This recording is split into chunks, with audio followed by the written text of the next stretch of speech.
All right, I think it's recording, although I am hearing a fan background thing again. At least I was for a second. Mine is off. It's So probably me. Okay. Florida's hot, probably. Hey, that's all right. We can deal with it. We got all kinds of background noise we have to fight through, so it's fine. And we'll just get going with episode 53 of the Current Gen podcast. My name's Tim. This is Dan, and that's Derek. Hello, gentlemen. Baba Booey, Baba Booey. That's a I Howard don't even Stern know what that reference. means.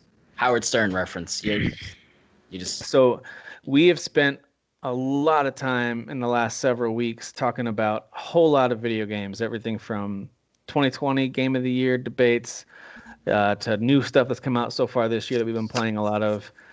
And so we thought for this week, since there's not really any big time marquee releases to talk about, there's still kind of some of the games we've been currently playing. We might touch on those a little bit. There's also not any major news. Again, a few little headlines we might cover that are of interest, I guess. But it's just one of those kind of quieter weeks where it's all right. It's just time to play games that you're already enjoying. At least that's what it's been for me, and I think it's been for most people. There's not really been that big marquee moment. So I thought at one point we talked about our favorite burgers. I thought we would follow up on that food conversation. I'm gonna get really hungry too, by the way. I ate dinner like 4 hours ago. We eat early dinner at 5. It's 9 o'clock for me right now. I'm gonna get really hungry doing this, but sure. I want to hear, where is your favorite pizza? Because that is, to me, there's cheap and easy pizza, Mm-hmm. the Little Caesars of the world, right? That gets it done. Little Caesars is fine. It's just not great. I would never like vote for it against other places. Then there's your super fancy pizza places like your deep dish Chicago style sit down restaurant. If you've ever been to downtown Chicago, places like that, and Chicago. everywhere in between. So let's just say you guys get to order fresh pizza from wherever you want. Doesn't matter if they deliver or whatever, but it's gonna arrive at your doorstep, ready to roll. It's gonna be really hot. It's gonna be amazing. Where are you gonna order from? What's your pizza place? Doesn't Florida have notoriously bad pizza, Derek? Yeah, I mean, I don't even think there is really any like expensive, like really good pizza. I think everything is just chains. And I don't like particularly like one over any other, but I have certain pizzas at each place that I'll get. So if I'm like, I'll give an example. Probably my favorite pizza to order is actually from Pizza Hut, but I won't order it unless I have like a 50% off coupon. Plus, I think they discontinued it because now I can't even find it on their thing whenever I'm craving. Yeah. But it's they used to have I think it's barbecue brisket. So it's like they put barbecue brisket on it with regular sounds good. marinara sauce and cheese, and I'm then down with that. I get it stuffed crust. I like stuffed crust. So that's probably my favorite pizza, but again, I can't find it anymore. And then I was expecting you to name a burger place. So we did our burger thing, and your favorite burger that was was what a I was gonna pizza. say. And then one of my favorites is actually right now is to order from Domino's. I get the cheeseburger pizza that I talked about last time on the show. They still have that, so I actually got a 50% off coupon that I'm allowed to use next week. I can't use it right now, but starting next week, and I think I'm gonna get me some cheeseburger pizza. Nice. I think Domino's, as far as chains go, is pretty reliably good these days. So I'm good with Domino's. That's pretty Sometimes, good. but As far as chains go, I really would like to try, like, I don't know. I see, like, sometimes on Facebook I'll see like advertisement for these deep dishes, and I'm like, where are these places? Like, yeah. I want to try this. They look I delicious. mean, you live near Tampa. They certainly will have some options there. It's a huge There city. is like one. Actually, I don't know why I didn't bring this up until now, but like, there's one right up the road for me. It's not a major chain, so I think it's just in this local area, and they do pizza, and their sauce is not really that good, Oh, that's but killer. their pizza is actually really good, and I'm a sauce guy. Like, I usually ask for extra sauce, and I don't care about extra cheese. But at this place, I actually get extra cheese, light sauce, and I think they're either I think they're a New York style pizza place. Yep. And the way it's those big pieces, but they're like thin, kind of. Okay. Yeah. So when you pick them up, like the pizza is like folding in half, like falling. Fold it. And so with extra cheese and grease, it's pretty amazing. Dude, for some reason, that image you just painted reminds me of going to like basketball and football games, both at high school and at college. It just for some reason it reminds me of that, like that concession stand type pizza that I don't care what people say about it. It's so good in that moment, at least when you're sitting there watching the game. Well, you describing that just reminded me of that. Gave me the warm and fuzzies. I want a pizza and watching a game right now. Honestly, I can pretty much eat pizza anywhere. It's very hard for you to make a bad pizza. Yeah, I'm the same way. Like I mentioned, Little Caesars as the example of the cheap kind, but Little Caesars pizza, when you at least when it's fresh, like if you reheat it, it doesn't. Someone doing something? It's like, are you opening a wrapper of like something? I'm gonna mute myself so I can open my bag. Okay, all right. Anyway, Little Caesars.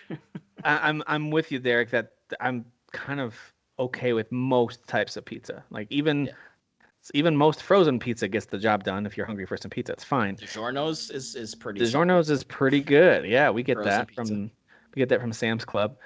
But Dan, what about you? Whether it's chain place or one of those kind of more local places that only folks who live near you know about. So I'm a big fan of pizza. It's very versatile food. You can put all sorts of things on it. So good. So actually, shout out to in Florida, because I was just saying Florida's known for not having the best pizza. They have in Disney World a restaurant, and I had to double check because I couldn't remember the name of it. But last time Renee and I were at Disney, we went here. It's called Via Napoli. Okay. And it's very Italian. Like it's a very Italian looking restaurant. It's actually in Epcot. It's in the Italy section, obviously. And what they do is they actually ship the water from, I don't remember where, but it's somewhere up north here in the States, or maybe in Canada actually, because I guess water plays a big part in like the dough when you're making the pizza, and it really alters the flavor of the pizza. And because Florida has, I guess, crap water, that's why they can't make the best pizza. They literally ship the water in, and that's the water that they use. And apparently the I forget what it is, but whatever the chemical is inside the water that makes the flavor happen, like it's very similar to the water in Italy, apparently. Oh, that's cool. So basically, it's funny that for a state almost completely surrounded by water, they've got no good water there. Good job, Florida. Right? Yeah, exactly. They're practically drowning. Like it's getting smaller, but so the pizza there is actually excellent. I've never had pizza literally from Italy, unfortunately, but when we went there, the pizza is very, very good. Nice. So I don't think that's the place my brother goes, but my brother goes somewhere in Orlando, and he gets like Chicago deep dish. Okay. Well, this is inside the park. This is inside the park. Yeah. I think it's downtown Disney he goes. Okay. And there's some place, I don't know the name of it, but it's like a Chicago deep dish type place, and he showed me pictures of how like fat and amazing these pizzas look, and I'm like by the way, guys, I'm not that hungry, but my belly's literally like yelling right now because I'm like, you should have gotten pizza today. Yeah, I know. I could go for some pizza. But as far as local places, so not local for me anymore, but in Brockton, which is about 45-ish minutes away. When we used to live closer, there's a pizza place called Pizza Palace, and they make the best buffalo chicken pizza I've ever had in my entire life. Oh, I like buffalo chicken pizza. Yes, but there's a very specific way it has to be done, Tim. And if it's not done this way, you can get the F out of here. All right? Yeah. It needs to be crispy chicken. Okay.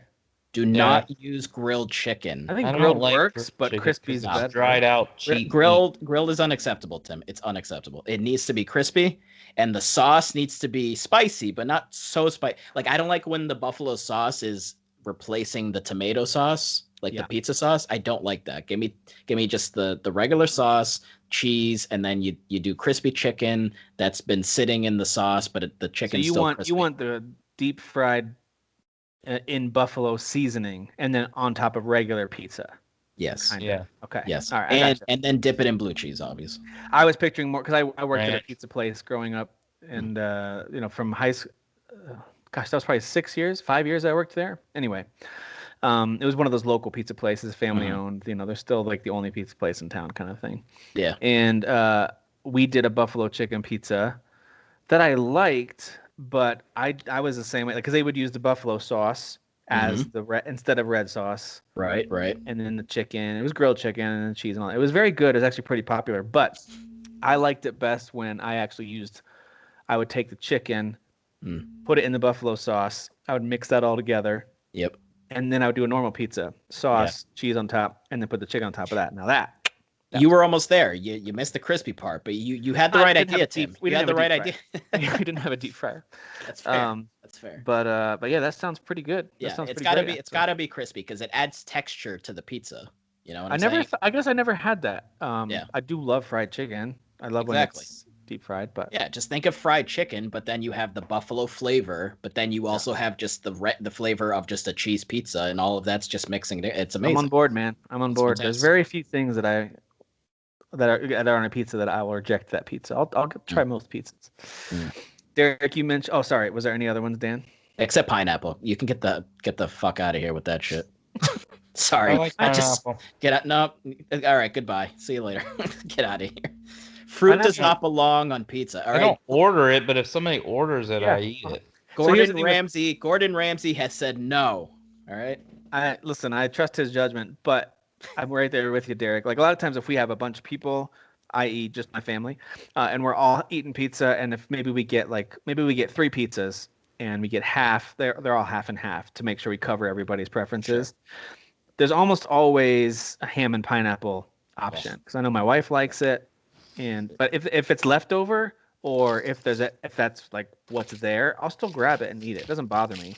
It's not my preference. It's not my choice, but I like it. It's fine. It offends me. Derek, you mentioned the Chicago deep dish style. So we lived in Chicago for about 4 years right after we got married, and we're able to go downtown quite a few times. And there's 2 restaurants that I remember trying downtown Chicago that were recommended to us. I'm sure there's others, but these are the 2 that jumped out at me: is Giordano's and Gino's East. Very similar names, of course, and they both made deep dish style pizza. What is that noise? He's like digging through wrappers. Are you like swimming in wrappers? I think it's just when I talk. He's like, this will be fun. Like, what do you? I got. Are you opening Christmas presents?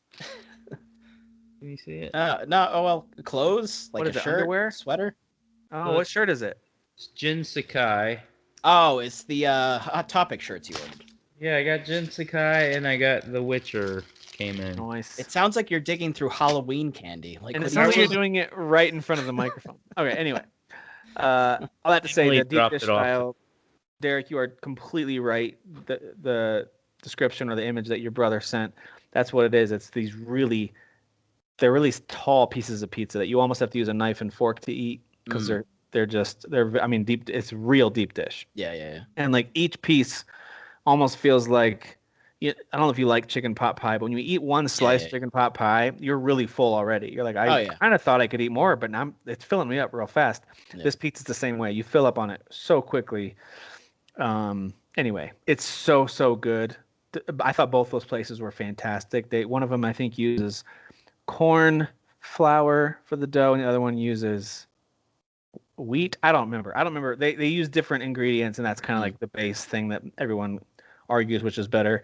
And I'm the guy in the middle who's like, they're both great, But so progressive, Tim. Really good. As far as chain places, I mean, Domino's and Little Caesars are fine. There's usually deals at those places, which is why we go there. But if I had my choice for a chain place, I usually go Papa John's out of all the chain places. I think Papa John's is good. Do you have Papa Gino's? Because that, as far as chains go, I think is the best. I don't know if we have Papa Gino's. I'll look it up.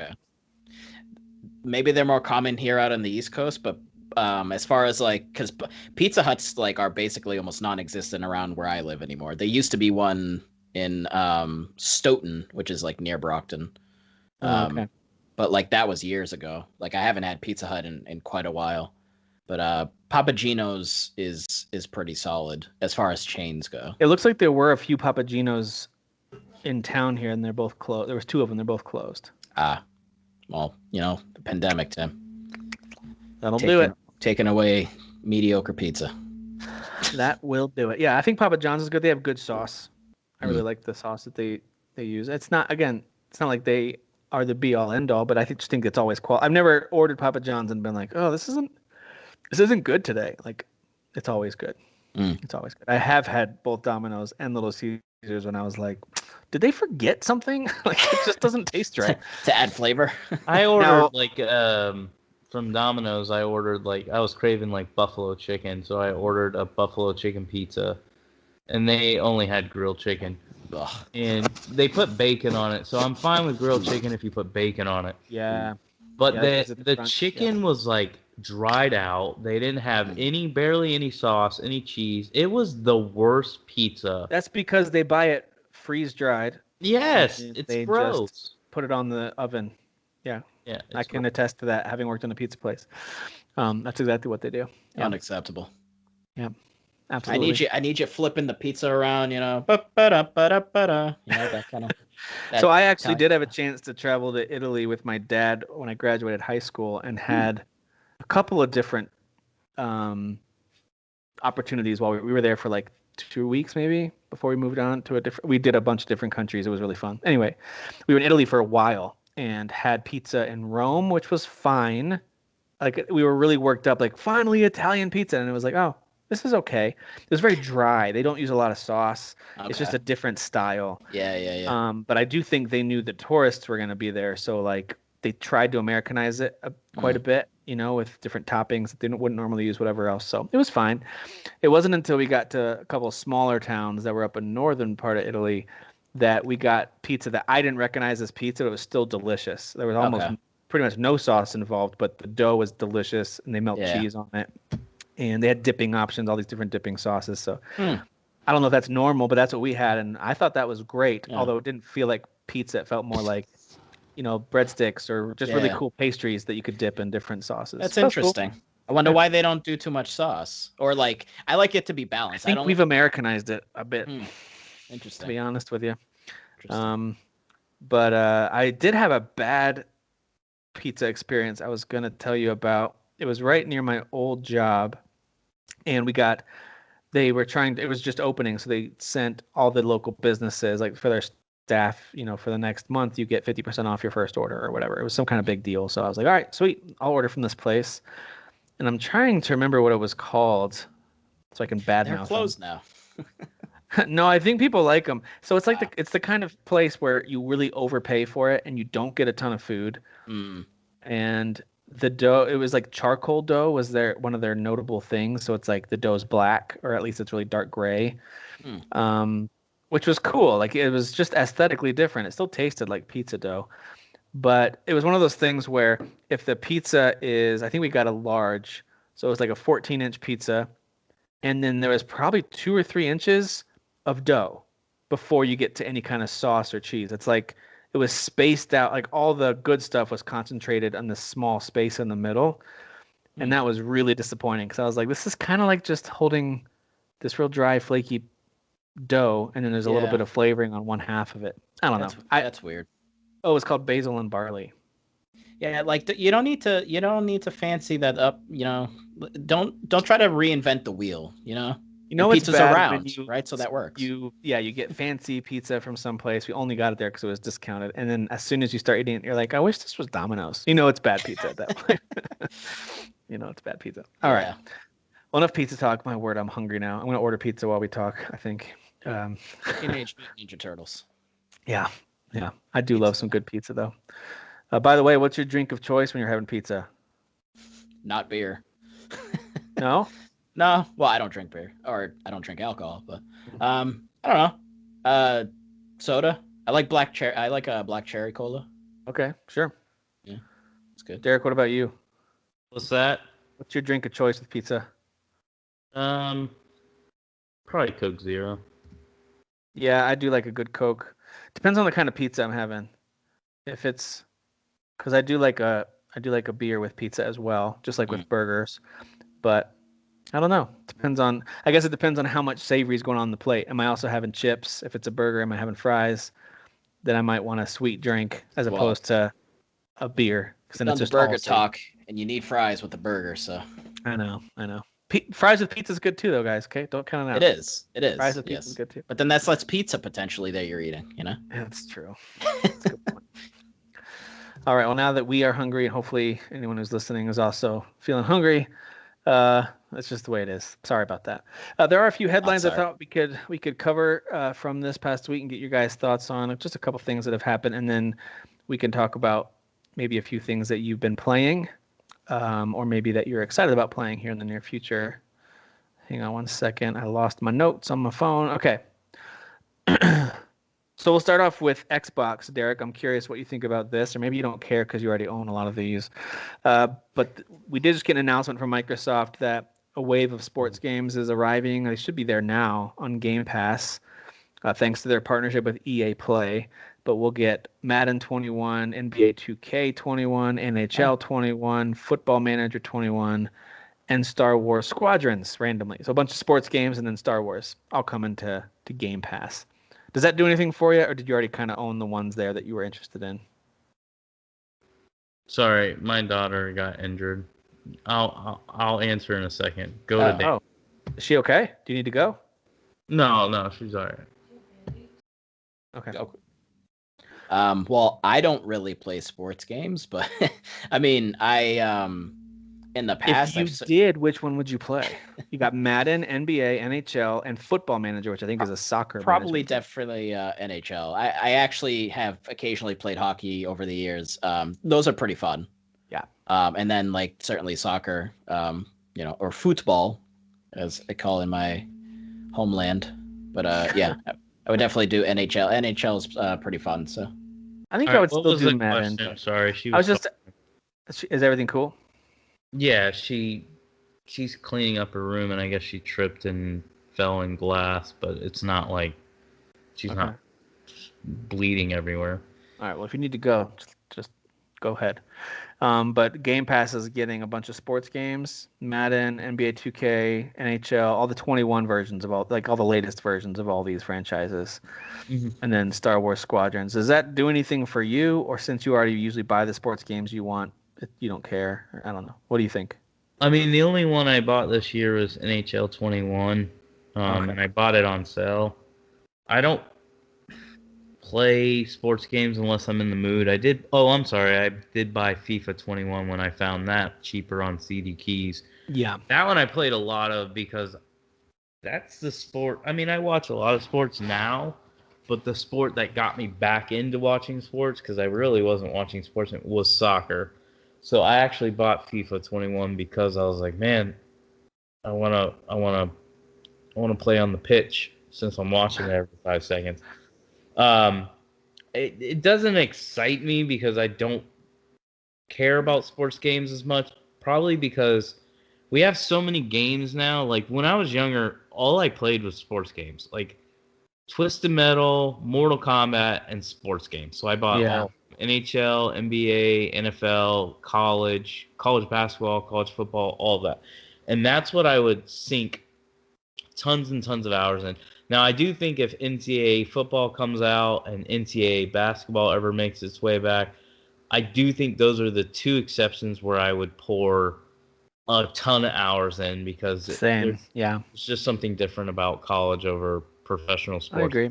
But I don't sink a lot of time in the sports, not just because it feels like samey. Because the only thing I play now is like when I bought NHL, I played. The reason I bought it is because they finally did kind of like a story part of the game, which they'd done in all the other sports, but they hadn't really dove into it in NHL. In NHL 21, they apparently did a pretty good job. It's still lacking compared to all the other ones. You can tell like their budget for like NFL and NBA and anything like main is double to triple whatever they give NHL. They're like they just throw crumbs at NHL and they're like make a good game, because they don't have nearly anything. Their presentation, graphics, voice acting, nothing is as good as FIFA. That was what I was trying to think of. FIFA, Madden, all those. You can tell they put more money into the production of those games. But anyways, that's why I bought it. And didn't they include the classic '94, like one of the fan favorites? Didn't they include that with 21? That's cool. The deal I bought. It was like $30 and I got NHL 21 with NHL 94. Yeah, which I did remember. play. I remember playing that back on my friend's Sega, and then a little bit more on the Super Nintendo. That's fun. I like that Which is game. pretty cool that they give you NHL 94, but you're playing the 94 version of the game with current rosters. Oh, okay. I probably couldn't name one hockey. Well, Ovechkin, is he still playing? He is. All right, there's one. I know one. He's pretty darn good still. Yeah. And then Star Wars Squadrons is a really cool addition as well, because I know a lot of people probably didn't dive in on that one.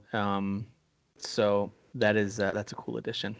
It's a fun game. It's fun, as we talked about a lot over the last couple months. It is a fun game. I'm actually glad I held off because I was trying to find a deal for it, and the lowest I could find was $24, which isn't bad when you guys were talking about it. But knowing that I could have bought it from what's the stupid store?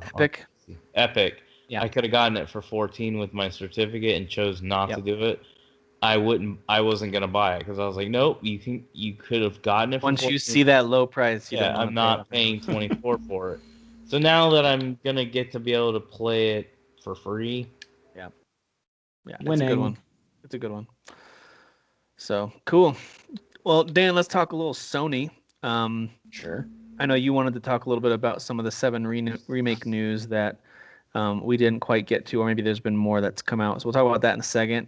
Sony did talk about some VR games, and it's funny. We just talked about VR last week, and I asked you guys, what your interest level is, and Derek, you talked about owning the Quest. I think you own, and you had the PSVR, but it was like kind of a flash in the pan, and then you lost interest. Low budget.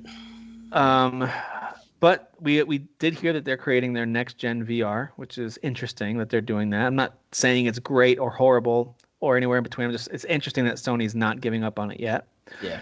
For VR fans, and I consider myself a very casual VR fan. I had fun when I was into VR for a few weeks there when I first got it, and then since then it's just been kind of like oh, you want to see a game of VR? Yeah, I'll set it up and I'll let you play Beat Saber or whatever. That's fun. But otherwise, I haven't really used it. But they did announce a few games. Some of them do look interesting. I watched the trailers for these. Doom 3 in VR, and it's going to include all the Doom 3 DLC. So that's going to be coming out. I think it comes out this month, or was it May? It was either March or May. Maybe it's April. Who knows? It's coming out soon. Song in the Smoke. These are the guys who made Galaxy. If you remember that game that was on PS Plus way back in the day. Pretty fun little game. Yeah, pretty fun little game. They made this first-person survival game called Song in the Smoke. It looks interesting, but doing it all in VR, again, I don't see myself doing a long play session in VR. But maybe. Who knows? Fracked is a free-running... It's a weird combination. It's very creative. Free-running, skiing, climbing, and shooting. It's a whole bunch of different stuff happening. And that one looks like an interesting action game in VR. I Expect You to Die 2, The Spy and the Liar. I don't know much about this, but I know obviously it's a sequel to one that came out like 5 years ago. A game called Zenith, that is an MMO VR game. Now that sounds like if VR, like if you get nauseous with VR, that's not something you're going to want to play. Yeah, that's if it's an MMO. Yeah, MMOs are just by the very nature of what they are, they're meant to be, hey, spend not just dozens of hours, spend days playing this game. Oh yeah. So that's an interesting one. And then After the Fall, which looked kind of cool. It was kind of a zombie-esque, post-apocalyptic world set in the 80s. People love setting things in the 80s. That could be cool. So, yeah.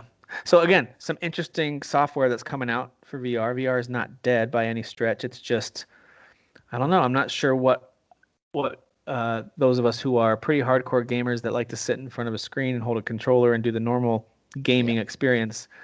How are we supposed to experience VR? Right now, for me, it's a luxury that's kind of fun to show off every once in a while, or hey, let's all play Astrobot or Beat Saber or something. Otherwise, doesn't get a lot of use. Like we had said last time, it's the technology still in its sort of infantile stages, So once it can kind of get to a point where the visuals are a little more crisp.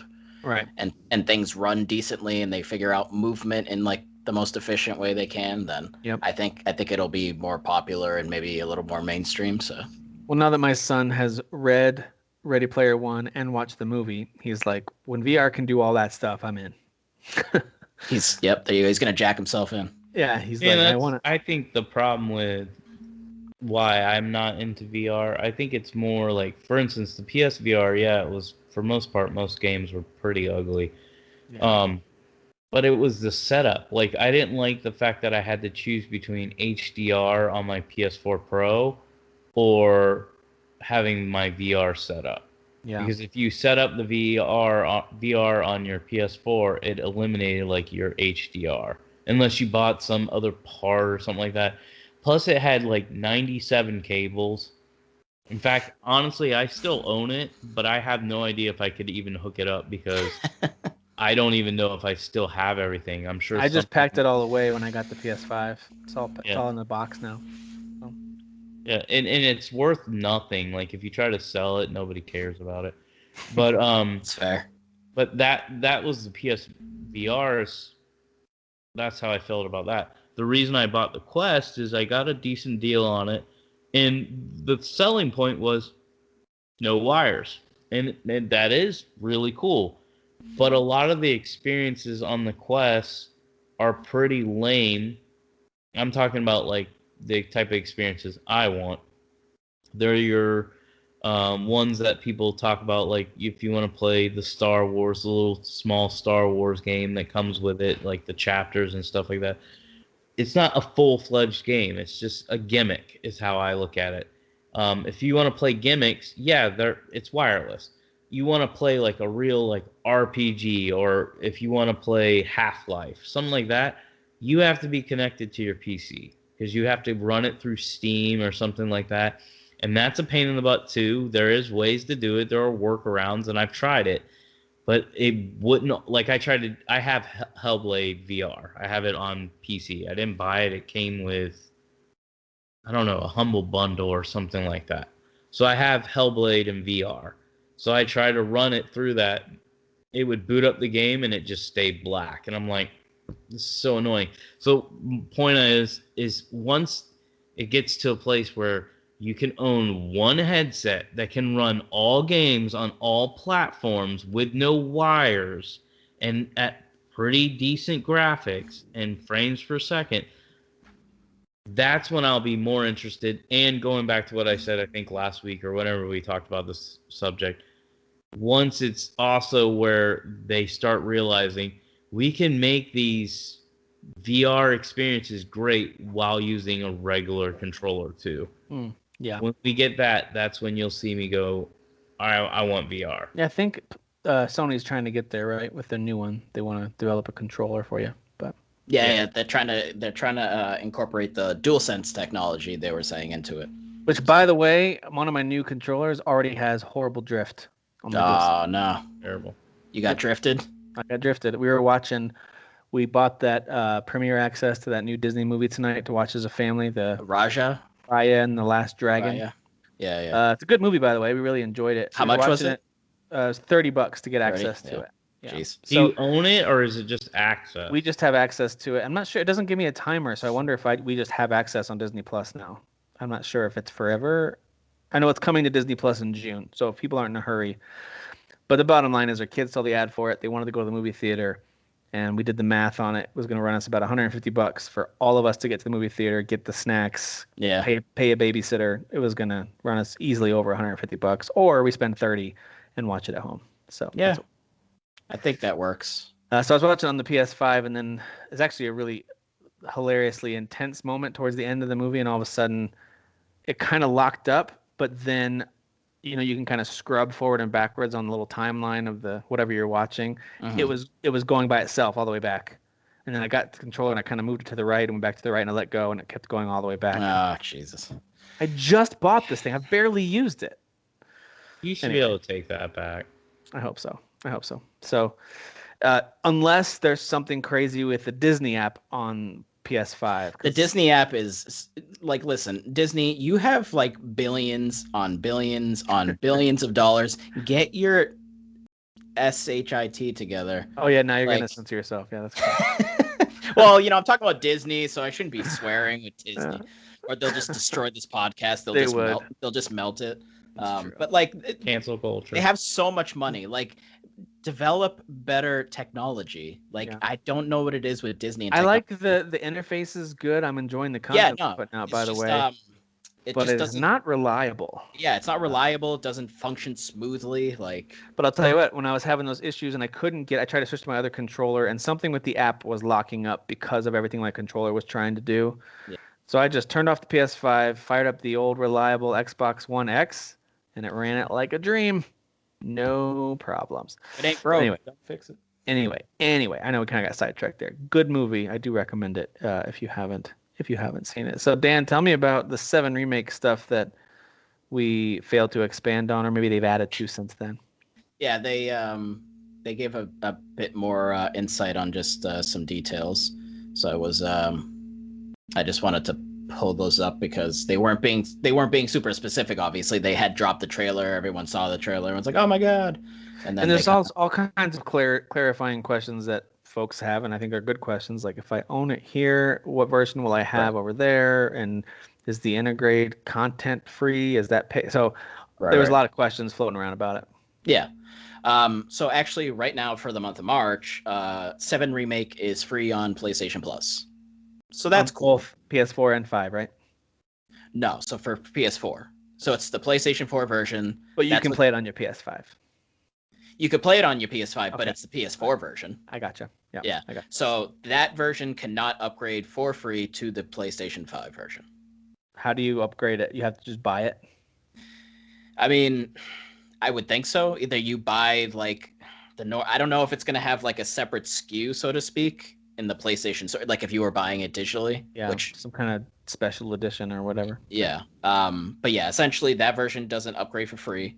And I mean, you can have your opinions on it, whatever. It's like Square's going to want money somewhere, I guess. If they're giving you the game for free, but then you're upgrading for free, and then if you got the Yuffie DLC for free, it's like, well, where are they making money, So, yeah.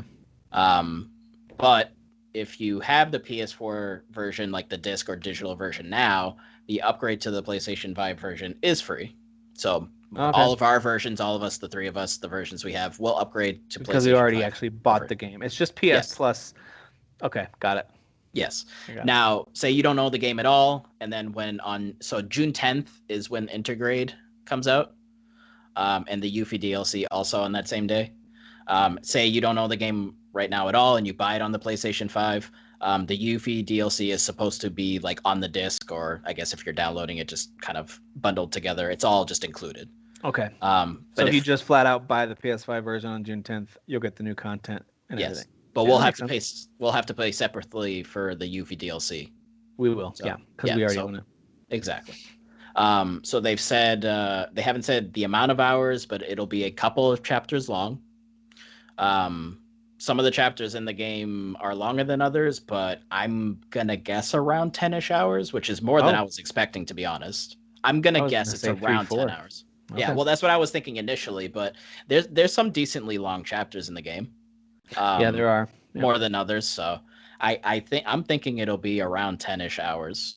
I could be wrong, but that's what I'm thinking. What else? Just a little synopsis. The story of Yuffie episode will take place over the course of 2 chapters after the Mako Reactor 5 explodes, which I mentioned last time. In enemy territory of Midgard, the new Wutai government and Avalanche HQ seek to take advantage of the resulting chaos. Under the secret orders of the government, Wutai ninja Yuffie and her operative partner, Sonon Kusakabe, infiltrate Midgard with the aim of stealing the ultimate materia from the Shinra Electric Power Company. If she manages this, she'll be able to save her hometown, which is currently in disgrace following defeat during the war against Shinra. I don't know if you remember in the original, the whole thing with Yuffie, when you got to Wutai, she was not speaking to her dad because kind of it became a tourist area because Wutai lost the war, so they basically were the town became a shadow of its former self, and that Yuffie did not like that, so there was kind of that whole story. Isn't it possible to not get Yuffie in the original game? Right. So Yuffie and Vincent on the original game were completely optional. That's what I thought. So you could finish the game and not have either one of them in your party. I think clearly that's not going to be the case with Remake. I think Yeah. they're definitely Well- going to have them just be in there. And I wouldn't recommend that. Both of their stories and characters are very cool. But Exactly. But I think for sure, like, and especially with this DLC, like, it's very obvious that they're just gonna be part of the game. Like, they're not Yeah. gonna be optional. So, nice. but yeah, the only thing I think I had mentioned last time, those soldiers that come running in that kind of have glowy suits, you know, that seems to be attached to Dirge or Cerberus, so that's a little concerning, but we'll see. There's the guy with the silver hair that flashes for like a couple seconds at the end of the trailer. I didn't even mention that last time because I didn't actually know who he was. Yeah, he said some line about it's time to get going or whatever it is that he It's says. time for the hunt to begin. Yeah, hunt to begin. Yeah. So yeah. his name is Weiss, and he's from Dirge of Cerberus, which obviously I didn't remember because I've only played that game once. I didn't even finish it. But he's a character from that game. Dan, let's pause and talk about your feelings on Dirge of Cerberus. I think you really need to air some grievances here. I mean, to be honest, I'd almost want to replay it just to make sure that, like, for sure I don't like it because, you know, it's definitely a low point for that whole compilation. So yeah, you want to make sure you weren't just being a Derek, you know? Right. Well, it's the same with like Final Fantasy 13. Like, you know, I'll bust Jesse's chops about Final Fantasy 13, but like I would love to replay that whole trilogy there just to kind of remind myself, refresh. So I think similar to that, but yeah. So, you know, cool that you know it's going to be added in there, and I think it'll expand on the game. People are annoyed that the other thing. So this DLC is only going to be on PS5. You cannot play it on the PS4. So it's that's probably the biggest to me outside of paying extra. I kind of get some of those pieces like you're mentioning. That's probably the biggest one. When I think last week we talked about it a little bit, where like I understand it from like maybe there's some technical things we're not aware of, and it's just easier to make one version of it for one console. But I do also empathize. Like that kind of sucks. Like 'cause it's hard to get a PS5. It's hard to get a PS5 still, and it will be for a while. And if you're a major Final Fantasy VII fan, this would be a reason to get one. It is starting to get a little bit easier to get them. Yeah. And I think by June. Yeah. I mean, I think you're right. Yeah. Like, so 7 is my favorite game, right? So if I didn't have a PS5 right now, like, would I be annoyed? Yes. But would I be like on the internet being like, I'm, you know, F Square? And no, because like, it's no, because you would buy one for 800 on eBay. You're fine. No, I got to be reasonable, Tim. I got to, you know, I can't let them win. If I didn't get one at launch, I would have paid more. I know me. That's my personality. I would have had to have it right away. Well, even though you barely have used it, right? Yeah, it's probably not fair to say. I beat Spider-Man or Miles Morales, and then played Godfall, and I played a lot of Assassin's Creed on it. But after I got my PC, PS5 was deuces. Yeah. Okay. Well, obviously you don't apply towards this group of people that are angry about this, but PC I mean, Master Race. The bottom line is like, I don't want these developers to be focusing on previous gen, figuring out, like, look what happened with Halo Infinite, for example. Like, we don't want that. Just focus on the new thing and like just keep moving forward. Like, we got to get part 2 out. You know, let's not lollygag. Let's just kind of get the ball rolling. I don't think it's the biggest issue in the world because 7 Remake is a full and complete game that you can still experience on that console, and they've just decided to continue the story on a new platform. It's just the way it is. And then just 2 things real quick. I don't know if you guys remember, they Square had trademarked Final Fantasy VII Ever Crisis and First Soldier. Does that sound familiar at all? I think you told us about that. Yes. That sounds familiar, yeah. Well, they showed trailers. Oh, shoot. Sorry, hold on. I started the trailer. I wanted to actually go over it with you guys before we started the show, but then we had a different discussion. So, First Soldier is a Final Fantasy VII Battle Royale. Pass. Next thing. and it's only on mobile. Oh my god. Pass. I can't pass hard enough. Oh, okay. All right. But I mean, Tim, how are you gonna know who's the first soldier? Dude, I care so little about that. And I felt the same way when I saw them announce the Star Wars free-to-play, I'm assuming Battle Royale style game, The Hunters. I was just like, nope, nope, don't. I don't know. I just don't care about those kind of games, man. So that's, I mean, to be honest, like if Square like really put in full effort there, like that could work on consoles, like get to maybe Fortnite. I mean, like there's some crazy intense fans of Final Fantasy, so I think that could work to an extent. But like it's on mobile, it looks terrible, like visually. And no. What's the other one?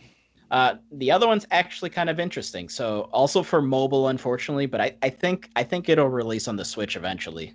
So Ever Crisis is do you remember what they did with Final Fantasy 15? They had that like Pocket Edition. Yeah. They're doing that with 7. Oh. But not was Pocket not Edition just, the full game experience? It just looked different. Yeah. I think so. Like It was. okay. I wasn't sure if it was like combat worked the same and everything. It just looked. That's what I wasn't I think 100% sure. Excuse me. I think they changed stuff, but I think like the full story experience was there. Oh, Okay, that's cool. Well, that's basically what they're doing with yeah. So it's basically kind of like they all look chibi and like small, but then when they're fighting, it actually looks like 7 Remake, which is interesting. So it's kind of harkening back to the original, how like the characters look kind of overworld versus fight. Yeah, they look different, so that's cool. But it's not just 7; it's the whole compilation, Tim. Oh. So they're gonna do that, but they're doing it with Advent Children, which is the Final Fantasy VII movie. They're doing it with Dirge of Cerberus. They're doing it with Crisis Core. They're doing it with what the hell is the other one? The one that was only on phones. I forget what it is now. I'm drawing a blank. It's a 7 specific one. Yes. Oh, I remember that one. Well, it only came out in Japan. It actually never ended up here. But I'm just scrubbing through. Before Crisis, there we go. Thank you. Before Crisis, which is actually a game that came out on phones a long time ago. It only came out in Japan, I believe. It centers around the Turks, so it gives you some backstory on the Turks. So this is Ever Crisis is the new one. Yes, and it's gonna tell the whole compilation 7 in chapters. Story. Yeah, in chapters. Cool. Yeah. Are those both out now? No. So Ever Crisis 2022. Oh, geez. And then the super cool, just very fun battle royale game 2021. Yeah, I'll forget about both of those after we're done talking tonight. So yeah, so Ever Crisis does seem actually kind of interesting, but that will be a while because it's breaking up into chapters, and also they're doing all of the whole thing. So, but yeah, the first soldier. I could see one or both of those hitting the Switch. The Switch has no more. I mean, Nintendo has no more standards. They just let everything on there. So if you look through the eShop, you will see they have. I mean, some of the stuff looks like a little kid used Microsoft Paint to make the art for it. There's, you know what? Yeah, there's something on the PlayStation Store that just came out, and it's like literally only 50 cents. Let me see if I can. I mean, all the stores are guilty of this, but Nintendo looks the worst because they seemingly feature them equivalent with some of the big actual games. That's what's crazy to me. Or maybe not feature, but like they're at the top of the list if they're recently released. With PlayStation and Xbox, you have to dig a little bit deeper to find the real garbage. And with Nintendo, they just let it sit right at the top. Well, like when you go into the store, it's just if you go to the like latest section, and it just shows it kind of in order of like newest to oldest. Yeah. Like you're gonna see some hot garbage. I wish I knew the specific one. It's not coming. Some of them look like baby's first game at a developer school or something, Yeah. It is what it is. Hey, speaking of Nintendo, the rumors are getting stronger. The rumors are getting stronger this year, and now that we've got this Bloomberg report, in addition to some of the stuff that apparently a quote-unquote reliable data miner has found, but we've talked about this before. How many data miners have there been? So many data miners. But this Bloomberg report's interesting, and now IGN, GameSpot, all the big names in video games journalism, they're all talking about it now. And that's Nintendo is rumored, very heavily rumored, to reveal a new Switch with an OLED and 4K output this year. That's what they're saying. So they're saying that the rumor is that the dock itself will house the chip that allows it to display in 4K. Been hearing that for a while. And handheld mode will still be 720, possibly 1080. Yeah. And I think we've talked about this before, Derek. You and I especially have talked about this a lot, where it's like, that's actually fine in handheld mode. I don't need 4K on a little screen. That would be a ridiculous device if it's I mean, if they can figure it out in the future, great. But for now, 720, 1080 looks fine on that little screen. But being able to do 4K, and obviously they're going to need more power to be able to run games just to keep up with the end of last gen. If they want to keep up with the Xbox One X and PS4 Pro, they need to beef up the ability to process stuff in this. They sure do. in this apparently new Switch that's supposed to be revealed this year, probably releasing next year. That's the thought. So, which is so weird because I forget the president of Nintendo at the moment, but I swear there was like an interview or something like last year where he said like, I mean, obviously they're not gonna be like, yeah, no, for sure, it's gonna like they're gonna want to say it's coming out when they want to say it, right? right. Not when people are speculating. But like he was like, yeah, the Switch, regular Switch, like 5 more years, like something along the lines of that. And Obviously, it's like, none of this is official, right? yeah, Right. Yep. but It doesn't yeah, surprise me. I think we all knew that Nintendo's all these companies are always working on their next level tech of some sort, controllers, hardware, VR, whatever it is they're working on. Nintendo's probably coming up with some new way to create stuff out of cheese or whatever because the cardboard thing didn't work. I have no idea what they're doing next. yeah, but they especially do need to kind of close the gap a little bit. They don't need to be on par with PS5 and Series X, but they need to close the gap a bit because it's notable. I mean, some of these developers and publishers are doing their best. Like I still think Ubisoft's team is doing the best they can to make something like Immortals work across all platforms. Yeah. But I have seen it running on both, all the way up to a high end, or at least a mid high PC down to a Switch, and it's very noticeable. You know, even just playing on an Xbox One X looks remarkably better than the Switch. I mean, it looks like a different generation. That's because it is a different gen of tech. So I would love for Nintendo to catch up a little bit, and then maybe that's when we finally get the Direct that we all deserve, where they reveal some of the big games they've been working. The Direct that you deserve, Tim. Thank you. So you don't have to be mad. Thank you. Thankfully, I got my PC, so I'm not mad. I'm quite happy with my gaming at the moment. I just wish Nintendo would do more. But hey, speaking of my PC, then still, of course, playing a ton of Valheim. I can't stop playing this game. I'm so addicted to it. But they're up over 5 million now. I think even if people don't enjoy the game, you have to at least pause and acknowledge that ridiculous success. I think it's just now hit its 1 month birthday as far as being released in early access, and they're over 5 million in sales. Just for some context, like some of the biggest console exclusives on Sony and Xbox would love to hit 5 million. Oh yeah. And we think of them as like they're mega hits and they are the critical darlings and they win Game of the Year. They don't always get anywhere. They don't sniff 5 million. They don't even get close. That's just the way it is. Now, Nintendo, some of their first party stuff easily passes 5 million, some of it, but not all of it. And so anyway, that's a big deal. Yeah. And I'm looking forward to what Iron Gate's going to do with all that cash flow, because I was reading through their roadmap for 2021. Of course, as someone who is just full on addicted to the game, I'm really interested in what they're going to do next. I want to see like what else are they going to add, because if this is early access, where are we going? And I think you talked about this, Dan, where there's 5 biomes and bosses right now, but the plan is for the full game to have 9.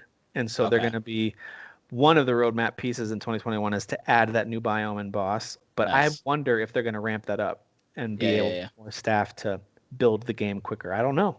Yeah. They did say that right now, because there's so many players all happening at once, they've uncovered way more bugs than they would have with a much smaller group playing it. Sure. Everything from multiplayer issues and all kinds of stuff. And so they are right now in bug squashing mode. So they're not, they're not worried about trying to roll out the new content right now. They just want to be proud of the early access thing. And I'm reading that going, you should be proud of it, man. This game is fantastic, even with the bugs.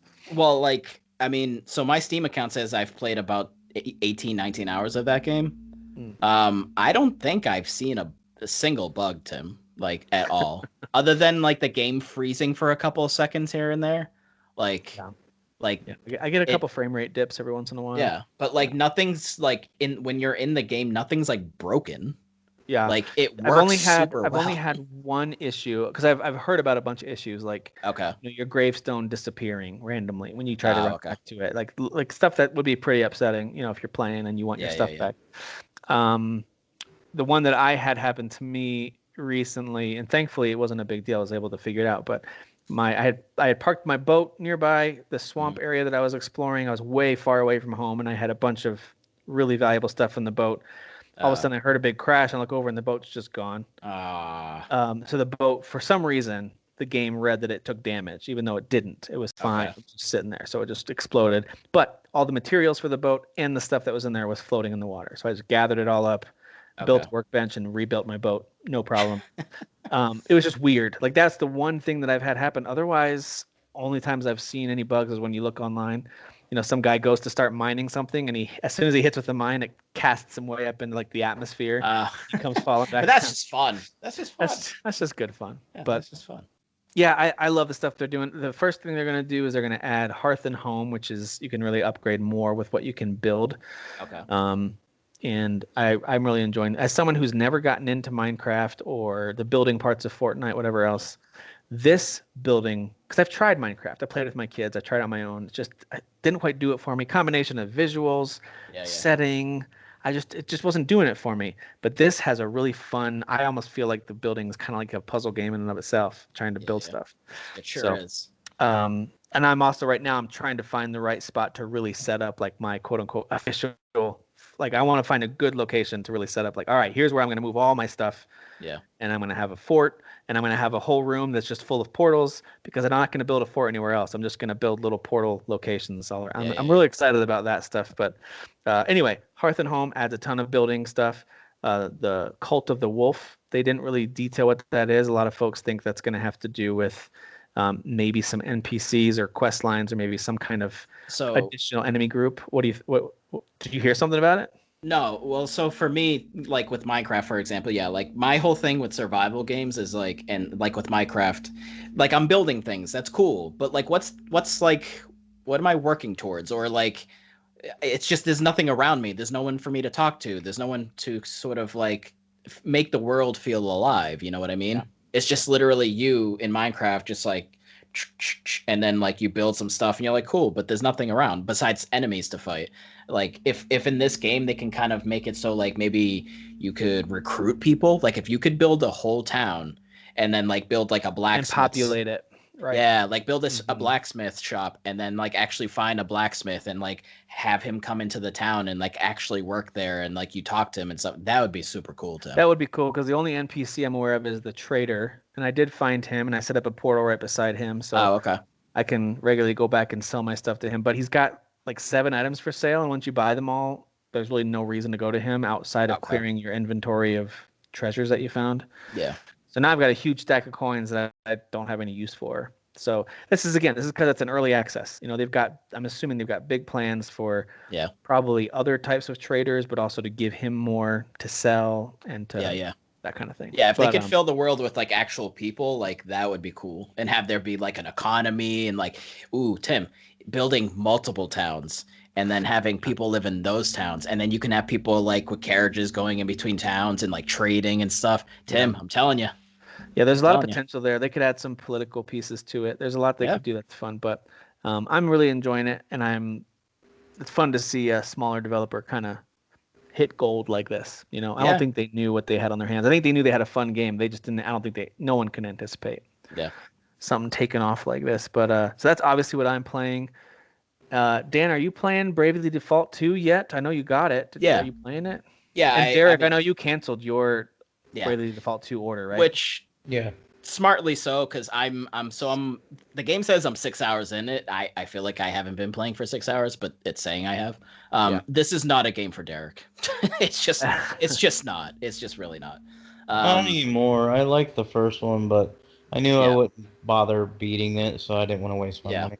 Yeah. I mean, at the time, it was like maybe kind of unique because it's like, oh, it's like these hand-drawn diorama backgrounds, and the character models are a little different. So like, the voice acting seems pretty good. So the voice acting in this one, Tim, the main cast is, I think they're good. The main cast, right? Yeah. Elvis, though, which, I mean, by the way, like, it's a fantasy game. Why is there a guy named Elvis? That's a stupid name for a fantasy character. He's very Irish. Just very top of the morning. Like, he's basically a leprechaun. Like, he's super Irish, the voice acting. So that's weird. Voice acting is not great, Tim. It is not great, unfortunately. That can ruin a game. That's why I never finished the DS Suikoden entry. And I love Suikoden, love it. But they put that game out, Chris, which I've heard is actually a pretty good, kind of standard original JRPG style game. But I've heard it's got a good story, and I've heard it's fun. Yeah. I couldn't get more than, I think maybe 5 hours into it, and I was like, I'm done. I can't. These voice acting, and you can't turn it off. Right. So I I mean, just wanted to read it, but it was bad. I It could was so at bad. least swap. I could technically swap to Japanese VO, but like it's such a long game, and I just want to know what the characters are saying. So like, it is what it is. But yeah, it's so far the voice acting I don't think is as good as it should be. Otherwise, the game is very traditional. So like, if you're sort of in that place, like that headspace of like, I want to just play something traditional. Yeah. It's four warriors of light, and they're collecting the crystals, and if they don't, then the bad guys are going to use the crystals to start a calamity. Like it's very traditional, very like Yeah. old Final Fantasy. So, Yeah. if that's what you're vibing, then it's definitely a good fit. The Brave default system very similar to like the first two DS ones. So if you're familiar with that system, you kind of definitely get it here for sure. Um, yeah, I mean I'm having fun with it. I'm just again, the voice acting has thrown me off. There's certain characters that I'm like, oh, that's just so bad, so bad. Like That's a bummer. There's this one villain, and he was in the trailer where it shows him fighting like an old man who's the bodyguard of one of the main characters, and like he has this like super cartoony like Hispanic voice, but like also like I'm an evil villain, but like he sounds like Hispanic, and it's just weird. It's just super weird. I don't know. Yeah, So, this is one that I am planning on playing, but probably not until I see it on a good sale or yeah. maybe buy it used at GameStop down the line or something like that. But I don't see the need to get it now. I've got plenty of Yeah. other stuff on my plate. So Like and Epic Valheim. Game Store, yeah, Valheim, of course. I still can't stop. At some point, I'll be like, I think I'm tired of this. But right now, I don't. Right now, I'm like losing I sleep, mean, we staying could up too even, late playing I it. mean, you could get to the point where you're like, oh, I've built so much. I'm kind of like, let me take a break. But then, like, if once they release new stuff, it's like, all right, I'm back in. I know. Yeah, I know. I actually just I'm in the third biome. I won't say too much about it. I know. Sorry, we're talking about Valheim again, real quick. But who cares? I'm in the third Eric's biome. excited. Yeah, I'm in the third biome, and I just got the third type of metal Okay. that you start getting from their. They're called sunken crypts, Ooh. and you have to beat the second boss to get access to those. So you can Okay. explore the biome if you want to, and you could probably survive if you're good at fighting and all that stuff. But you won't be able to access the crypts until you get an item from the second boss. So they do kind of give you some progression, right? You beat the first boss, Right. you Yeah. get this thing, beat the second boss, get that thing. So anyway, and I've been able to upgrade the homestead in a way that's just so fun. I use a cauldron to create all these, like their cooking is really intricate where you create this mead base and Mm. then you put that in the fermenter, which then creates either a collection of potions or food or something for Interesting. you. So you have to Interesting. create a mead base first and then you can put it in the fermenter and then wait for a Mm. while.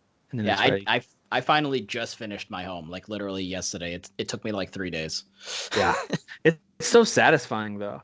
I Yeah. just did an add-on to mine because I got the ability to use stone in construction finally. I know that's if you look it up, I didn't want to look stuff up. I wanted to just kind of discover it. So Mm. because I'm trying not to follow too many guides and I don't want to get to it through it so quickly that Yeah. I don't that moment where I was like, "Oh my word, I can create that now." That was really exciting. So, Yeah. I'm still digging that kind of stuff, but yeah, I think over the next few weeks, there's not a ton of major releases coming out. So what we'll do is we're planning on having a couple different guests on, and I was thinking of maybe even doing a couple different quiz games that we've done in the past, which can be fun. Whether we, jank a game from some other podcast that we like. I'm a big Easy Allies fan now, thanks to Daniel. So they've got some really fun quizzes they do, or just a classic 20 questions like Game Scoop does. I think the next few weeks we'll probably do some of those things for these episodes. And then I think it's not until March 26th that so it's the end of this month. Got another 3 weeks or so until a game comes out that I am really hyped for, and that's the next Monster Hunter. So Mm. I am excited for that. You know what I'm excited for right now is hearing Derek tell us how much he loves Valheim. I want to listen for about a half hour. Please go on. Please continue, Derek. Oh, I was trying to sleep while y'all talked about that shit. I know. The other thing is I can say with confidence this game, Valheim, is not going to hook everybody. I do think if you're like me and survival games and building games have never quite done it for you, it's worth at least trying. Oh yeah, for sure.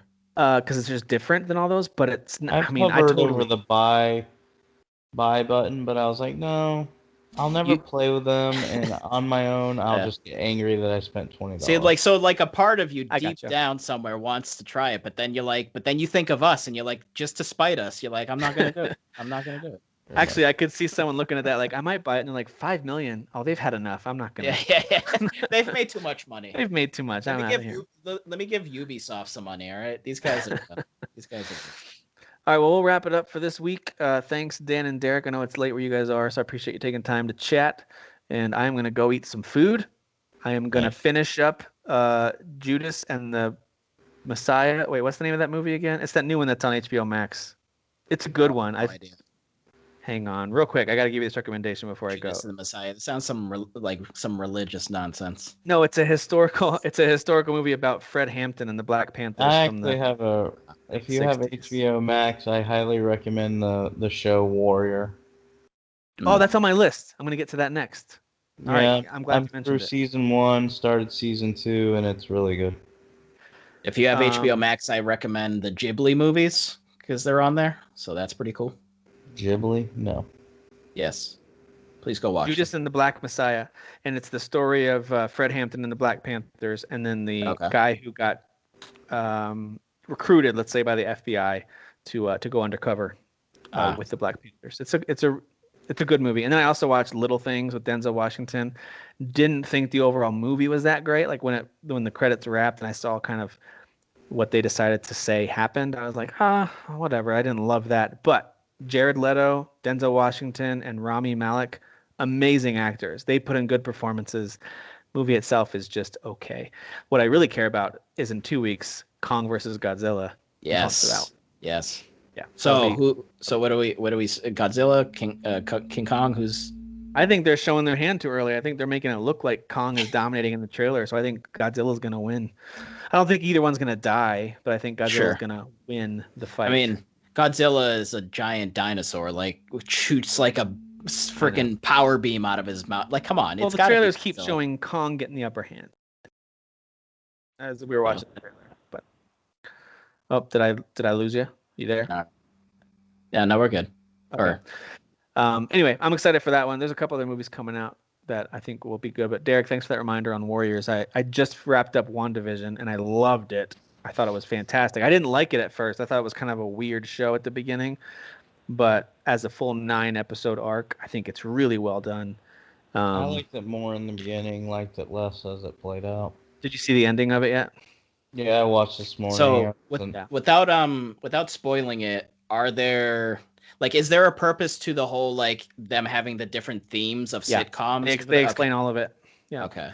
And now the explanation might not land for everybody, but there's a ton of surprises. There's a ton of good ones, like really cool ones? big Marvel stuff. Yeah. Okay. All right. Cool.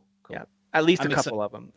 Most of it's a contained story, but there's a couple moments there like, oh, I see what they're doing for future Marvel stuff. Okay. Yeah. Mm-hmm. So I do recommend it if you like Marvel, I think. And then Falcon and Winter Soldier is this coming week. Yeah. Oh, is it? Okay. Yeah. And I think Loki's when that one's over. They're just going to keep rolling them out, man. It's going to be great. It's going to be great. Owen Wilson's in that. Because they got people like me who cancel the service after we watch one thing we like. Yeah. I'm actually thinking about canceling Netflix, weirdly enough. I mean, we'll bring it back when I need to, but I don't use it. I think The Last Kingdom is the only show that I can't wait for another season of. Other than that, I'm going to wait for the Nate Bargatze special. I love him. He's an awesome stand-up comedian. If you haven't listened to him, he's got a special coming out in a couple weeks. But then I think I'll cancel it unless they bring out something else because I'm all HBO Max and Disney Plus at the moment. That's all I really watch. Oh, and Peacock. I've been watching a lot of Peacock because I'm going through Parks and Rec. The best show ever. Not watch the new Saved by the Bell. I mean, I'll get on it. Between Parks and Rec and Saved by the, I mean, come on. Yeah, I'll get right on it. All right, dudes. You enjoy your weekends, and all of you listening, thanks for checking in. We'll talk with you next time. Good night.